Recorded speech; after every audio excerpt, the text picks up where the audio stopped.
بسم الله الرحمن الرحيم نحمده ونصلي على رسوله الكريم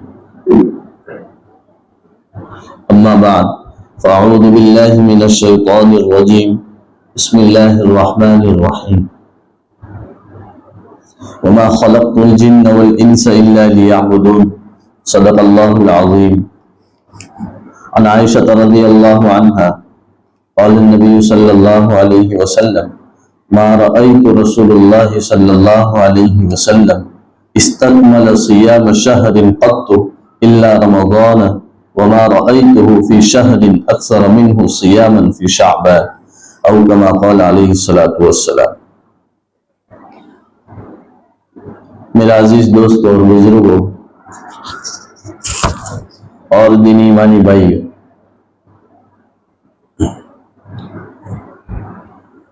میں نے آپ حضرات کے سامنے حدیث مبارکہ پیش کی ہے اور ایک آیت قرآن پاک کی سنائی۔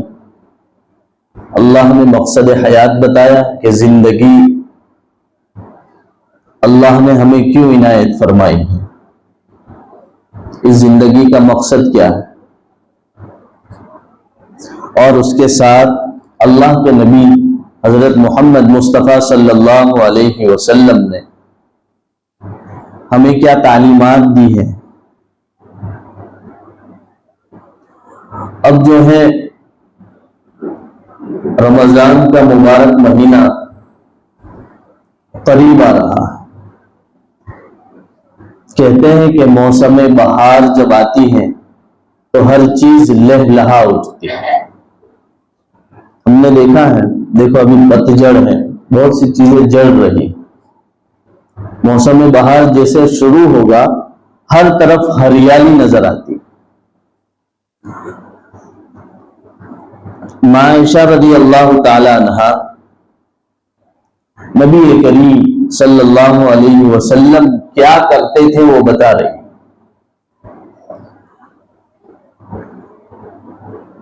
رمضان کے آنے سے پہلے جو ابھی مہینہ چل رہا ہے شعبان کا، اللہ کے نبی صلی اللہ علیہ وسلم فرماتے ہیں کہ پورے سال میں اللہ کے نبی صلی اللہ علیہ وسلم کثرت سے روزہ نہیں رکھتے تھے، لیکن شعبان کے مہینے میں بہت کثرت سے روزہ رکھتے تھے، بہت کثرت سے رکھتے تھے۔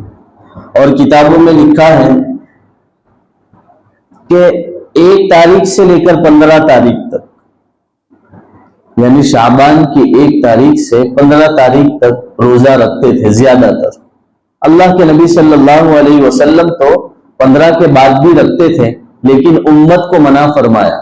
منع اس لیے فرمایا کہ رمضان قریب ہے، اگر شعبان کے روزے رکھتے رکھتے کمزوری آ گئی تو جو ہے رمضان میں ہمارے لالے پڑ جاوے۔ اللہ کے نبی صلی اللہ علیہ وسلم جو ہے مضبوط تھے، اس لیے وہ 15 کے بعد بھی رکھتے تھے، لیکن امت کو یہ پیغام دیا تھا کہ اگر جس کی طاقت ہو، جو رکھ سکتا ہو، وہ 15 کے بعد بھی رکھنا چاہے تو رکھ سکتا ہے۔ تو ایک چیز تو یہ ہے کہ اس مہینے کے اندر روزوں کی خصوصیت ہے، یہ بڑی برکتوں والا مہینہ ہے، اس کی بڑی عظمت ہے، اللہ کی رحمتیں برکتیں اس مہینے کے اندر برستی ہیں۔ ایک حدیث شریف میں یہاں تک آیا کہ یہ مہینہ رمضان کی تعظیم میں ہے، یہ مہینہ جو ہے شعبان کا یہ رمضان کی تعظیم میں ہے۔ جیسے ہم کسی کی عزت کے لیے، تعظیم کے لیے کھڑے ہوتے ہیں، اس طرح یہ مہینہ جو ہے رمضان کی تعظیم میں ہے۔ اور اس کے بعد مسئلہ یہ ہے کہ شب برات جو ہے اس کی حقیقت کتنی ہے۔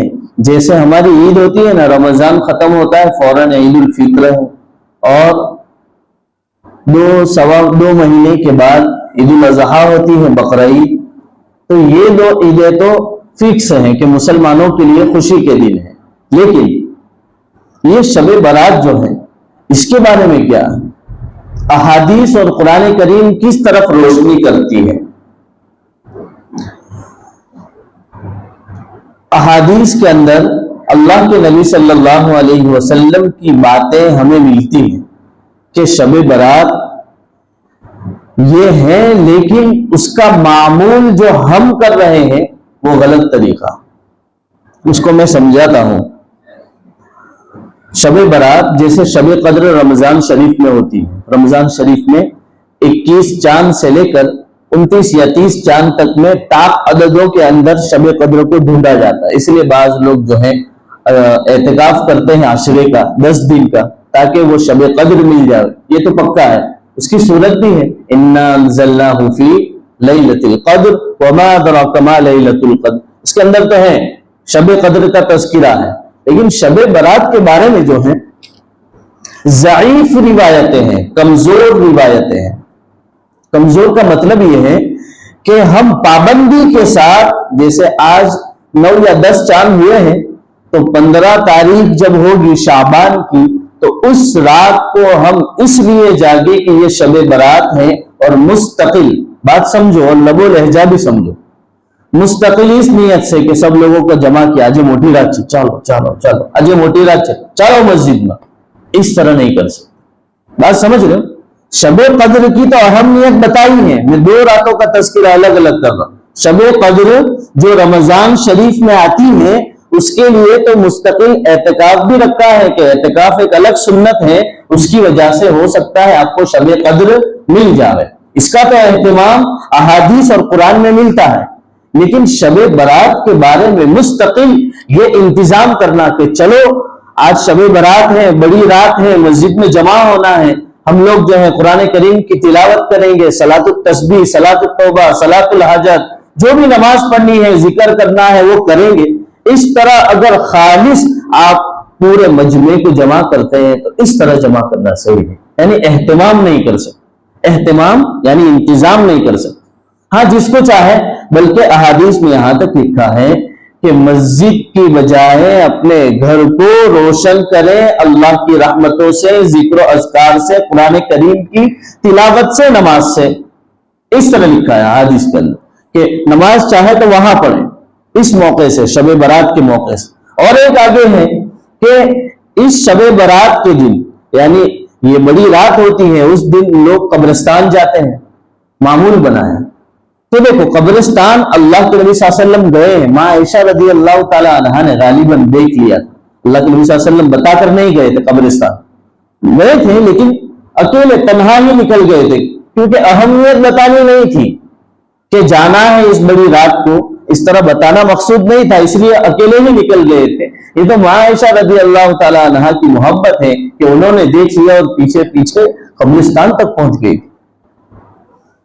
تو یہ بات تو ہے کہ قبرستان اللہ کے نبی صلی اللہ علیہ وسلم گئے ہیں، لیکن امت کو یہ پیغام مستقل یہ نہیں دیا.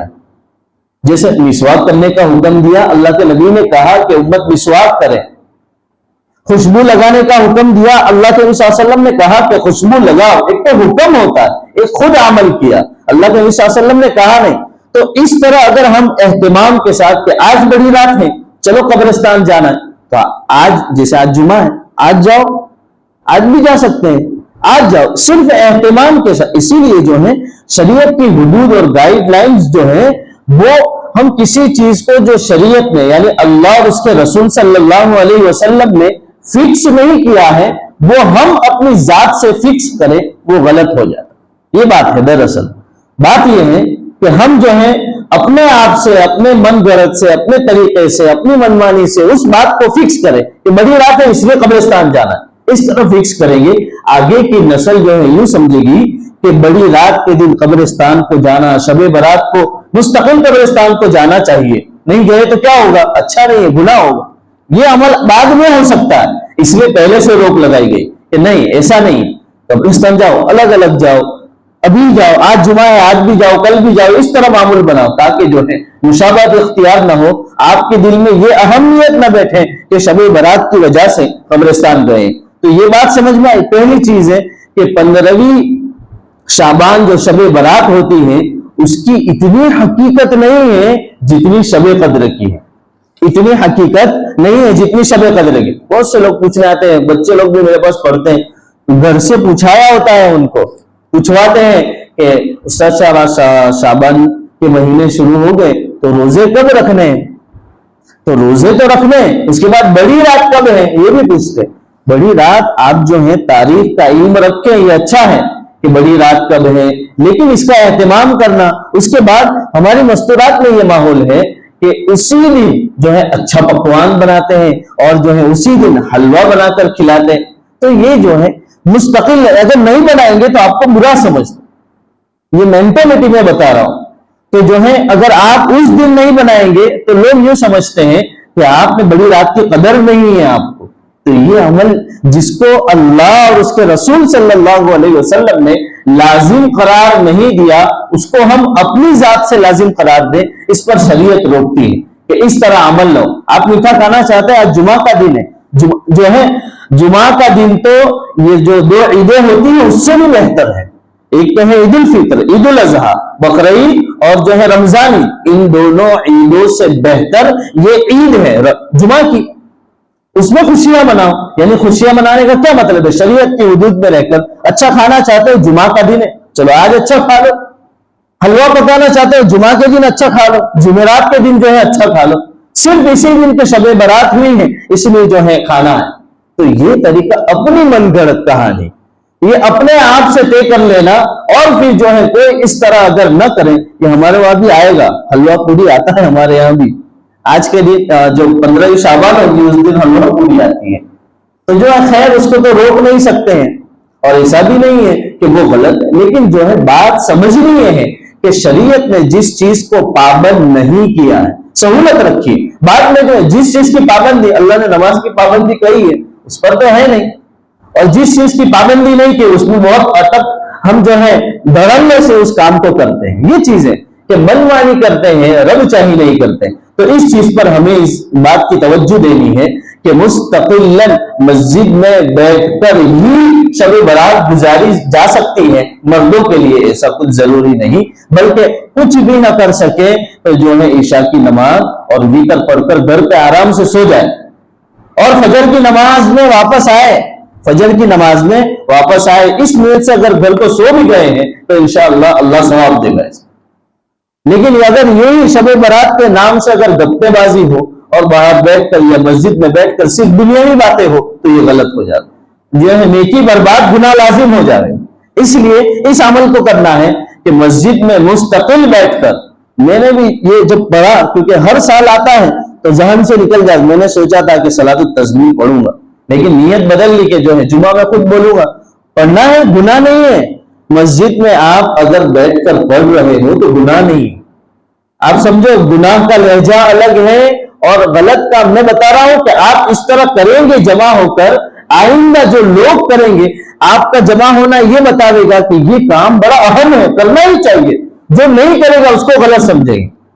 جیسے میں نہیں نماز پڑھ رہا ہوں، عشاء کی نماز بڑی رات کے دن عشاء کے بعد میں فوراً گھر کو چلا گیا، امام سب موٹی راتیں بھی صلاۃ التسبیح نہیں پڑھے، اتنا گانڈا سے اس طرح کہیں گے. کیوں؟ اس لیے کہ اہتمام آپ نے کیا، لوگوں کے ذہن میں یہ میسج بھیجا. جو لوگ بھی ہوگا جس کو گھر کا کام ہے وہ تو فوراً چلا جائے گا، صبح کو اٹھنا ہے. تو یہ چیز ہے شریعت اس لیے روکتی ہے کہ آپ جو چیز اللہ اور اس کے رسول صلی اللہ علیہ وسلم نے جس کا اہتمام نہیں بتایا اس کو اپنی ذات کے اعتبار سے اہتمام نہ بتائے. یعنی ہم لوگ مل کر کے اس کا اہتمام لوگوں کو اس کا میسج نہ دیں کہ یہ بہت اہم ہے یہ چیز. تو مسجد میں جمع ہو کر مستقل جمع ہو گئے، ایک آیا، 2 آیا، اس طرح لوگ پڑھ رہے ہیں تو ٹھیک ہے کہ پڑھ لے رہے، لیکن بہتر یہ ہے کہ اپنے گھر میں پڑھیں، اپنے گھر کو جو ہے مسجد بنائیں. میری جو اکثر زیادہ تر سنتیں ہوتی، بہت سے لوگوں کو اشکال ہوگا، میں بہت مرتبہ کہہ چکا ہوں کہ جیسے ہی فرض ختم ہوتی میں تو یہاں سے بھاگ ہی جاتا ہوں. میں اس لیے بھاگ جاتا ہوں کہ اللہ کے گھر میں راحت ہے، سکون ہے، برکتیں. لیکن اللہ کے نبی صلی اللہ علیہ وسلم کی دوسری حدیث ہے، اپنے گھر کو قبرستان نہ بناؤ، اپنے گھر کو قبرستان نہ بناؤ. تو وہاں بیٹھ کر آرام سے اطمینان سے ہم جو ہے اپنی سنتیں پڑھ سکتے ہیں، دیگر جو ہے ذکر و اذکار کر سکتے ہیں آرام سے اطمینان. لیکن آگے اور ایک بات یاد رکھیں، علماء نے اس زمانے کے علماء نے عام لوگوں کے لیے جن کو یہ کھٹک ہو، یہ خطرہ ہو کہ گھر پر گیا تو گھر کا ہو جاؤں گا، اس کے لیے یہاں پڑھنا ضروری ہے. جس کو یہ خطرہ ہو کہ مسجد سے نکلا تو پھر دنیا کا ہو جاؤں گا، گھر کا ہو جاؤں، یعنی سنتیں بھول جاتے ہیں. کئی مرتبہ میرے ساتھ ایسا ہوتا ہے. تو جو ہے اس کے لیے یہ ضروری ہے کہ وہ مسجد میں ہی اپنی سنتیں ختم کر لے، یعنی مسجد میں پڑھ کر جا رہے. تو یہ چیز ہے. اب کرنا کیا ہے، شب برات جو ہے بہت بڑے شیخ عبد القادر جیلانی رحمت اللہ علیہ فرماتے ہیں شب برات کی وجہ تسمیہ کیا ہے، کیا مطلب ہے شب برات کا؟ شب برات جو ہے ایک تو براعت یعنی کسی چیز سے بری ہونا، جیسے مجھے کوئی الزام لگاوے کسی چیز کا، میں کہوں کہ اس الزام سے میں بری ہوں، یعنی میرا اس میں کوئی میرا دخل نہیں ہے، تو اس کو کہتے ہیں براعت یعنی دوری اختیار کرنا۔ شیخ عبد القادر جیلانی رحمت اللہ علیہ فرماتے ہیں کہ شب برات میں دو لوگوں کی براعت ہوتی ہے، ایک تو ہے اللہ کے نافرمان بدبخت بندے جن کو اللہ تعالیٰ برات کرتا ہے یعنی چھٹکارا دیتا ہے، اسی رات کو اللہ تعالیٰ جو ہے آسمان دنیا پر آ کر فرماتے ہیں بندوں سے کہ کوئی ہے جس کی مغفرت کر دوں، کوئی ہے رزق طلب کرنے والا جس کو رزق عطا کر دوں۔ کیا مطلب ہے کہ اس رات میں ہم نماز پڑھیں، اس رات کا اہتمام کریں۔ تو آپ یوں نہ سمجھے کہ میں دونوں باتیں اگینسٹ کہہ رہا ہوں، میں بتا رہا ہوں کہ لوگ جمع ہو کر کریں یہ غلط ہے، اور یہ بھی بتا رہا ہوں کہ احادیث میں کسی بھی صحابہ نے مستقل اس یا اللہ کے نبی صلی اللہ علیہ وسلم نے مستقل اس کی بڑی بڑی فضیلت بتائی، ایسا نہیں۔ ہاں کچھ حدیثیں ملتی ہیں، کر لے تو اچھا ہے، یہ لہجہ سمجھو۔ اگر شب برات میں اگر ہم عبادت کر لے تو بہت اچھا ہے، لیکن اگر کسی نے نہیں کیا تو کوئی گناہ بھی نہیں ہے، کوئی گناہ بھی نہیں۔ تو شیخ عبد القادر جیلانی رحمت اللہ علیہ نے دو باتیں بیان فرمائی کہ بدبخت نافرمان بندے ہیں اللہ ان کی برات کرتا ہے، اور اللہ کے جو نیک بندے ہیں اللہ ان کو ذلیل ہونے سے بچا لیتا ہے۔ دوسری بات احادیث کے اندر ہے کہ اس رات کو یعنی اس رات کو نہیں، احادیث کے اندر یہ ہے کہ شعبان کے مہینے میں اللہ کے نبی صلی اللہ علیہ وسلم نے یہ فرمایا کہ اس مہینے کے اندر میں اس لیے زیادہ روزے رکھتا ہوں تاکہ اس مبارک مہینے میں ہماری زندگی کی گھڑی کب ختم ہو رہی ہے یہ ملک الموت کے حوالے کر دیا جاتا ہے۔ ہم کئی وقت دیکھ رہے ہیں ابھی کہ ایک ادھر گزر رہا ہے، نوجوان گزر رہا ہے میرے ساتھ، میں ان بامن ویل کے ذمہ داروں سے چھٹی لے کر کچھ 2-4 دن گیا تھا ڈابیل کے لیے، ابھی گزشتہ سال کی بات ہے۔ وہ نوجوان میری عمر کا ہے، اس کی غالباً شادی ہو چکی، اٹیک آیا اور انتقال ہو گیا۔ پورے ہم ساتھ میں ملے، قریب 2-3 مہینے ہوئے، لیکن جو ہے ایسے کئی سارے واقعات ہوئے کہ جو ہے زندگی کے ایام جو ہے وہ آخری گھڑی کو پہنچ گئے۔ تو میرا عزیزوں کچھ پتا نہیں ہے کہ زندگی کا اینڈ کس کے ساتھ ہے، اس لیے اپنی زندگی کی فکر کر لو۔ یہ جو رات یہ مہینہ آنے والا ہے، اس مہینہ جو چل رہا ہے، اس کے اندر اللہ تعالیٰ ملک الموت کو یہ حکم دے دیتے ہیں کہ ان بامرویل یا پوری دنیا میں بسنے والے جتنے بھی انسان ہیں ان میں سے کون مرنا ہے اور کون جینا ہے، اللہ اس کا حکم دے رہے ہیں پورے سال کا۔ پورے سال میں کون مر رہا ہے اس کی زندگی کی آخری گھڑی کی تاریخ دے دیتے ہیں۔ تو یہ اچھی چیز ہے۔ اللہ کے نبی صلی اللہ علیہ وسلم نے فرمایا کہ میرا دل چاہتا ہے کہ اس مہینے میں میں روزے رکھوں تاکہ اللہ میرے لیے اگر یہ لکھے کہ یہ زندہ ہے یا مردہ، پورا رپورٹ جب دے دے تو اللہ کے سامنے میں روزے دار شمار ہوں، روزے دار کی حالت میں رہوں۔ تو یہ ایک اہمیت۔ 15ویں شعبان کو روزہ رکھنا ہے یا نہیں، یہ ہے۔ تو 15ویں شعبان کو روزہ رکھ سکتے ہیں، 15ویں شعبان کو روزہ رکھ سکتے ہیں، لیکن اہتمام جو میں بات بتا رہا ہوں یہ کہ نہیں رکھا تو کسی کو برے مثال سے سمجھو کہ آج 15ویں شعبان تھی اور میں پانی اٹھا کر پیتا اور آپ میں سے کوئی روزے دار ہو، مولانا 15ویں شعبان میں روزے بھی نہیں رکھے، یہ آپ نہیں کہہ سکتے۔ کیوں؟ اس لیے کہ دونوں اختیار ہے، رکھو یا نہ رکھو دونوں اختیار ہے۔ تو سمجھ رہے بات کو؟ جیسے ظہر کی پہلے کی 4 سنتیں نہ پڑھے تو گنہگار ہوتے ہیں، سنت موقدہ۔ جمعہ کے بعد جو سنتیں اس کو نہ پڑھے جیسے لوگ بھاگ جاتے ہیں تو یہ گنہگار ہوتے ہیں۔ لیکن یہ شب برات کے دن، یہ بڑی رات جو ہوتی ہے اس دن روزہ رکھے یا نہ رکھے گناہ کچھ نہیں ہوتا۔ ہاں اگر رکھا تو ثواب ملے گا، رکھے گا تو ثواب ملے گا۔ تو یہ چیز ہے کہ اس دن 15ویں شعبان کو جو ہے روزہ رکھنا چاہے تو رکھ سکتے ہیں۔ اس بڑی رات کے اندر کن کن لوگوں کی مغفرت نہیں ہوتی اس کے بعد میری بات ختم کر دوں گا۔